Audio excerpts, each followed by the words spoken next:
തീരുമാനമാവാത്തത് കൊണ്ടാണ് നേരത്തെ 3 നേതാക്കൾ ഹൈക്കമാൻഡുമായി കൂടിക്കാഴ്ച നടത്തി. അതിന് പിന്നാലെയാണ് ഇപ്പോൾ ഇത്തരത്തിൽ വർക്കിംഗ് പാർട്ടി നേതൃത്വം എന്ത് തീരുമാനിച്ചിട്ടാണ് വിളിച്ചിരിക്കുന്നത് നമ്മൾ പറയുന്നത് ശരിയല്ലല്ലോ.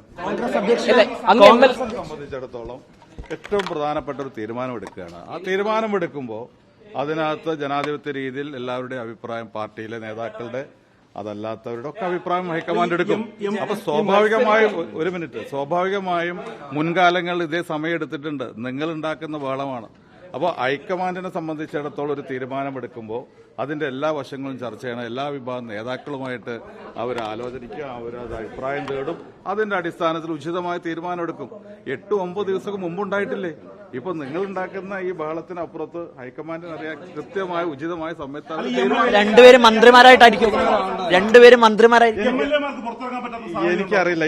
നിങ്ങൾ ഉണ്ടാക്കുന്ന കാര്യങ്ങളാണ് നിങ്ങളറിയില്ല. എനിക്കറിയില്ല. എം എൽ എമാരെ ഡൽഹിയിൽ നിന്ന് മടങ്ങുമ്പോൾ മന്ത്രിമാരായിരിക്കും.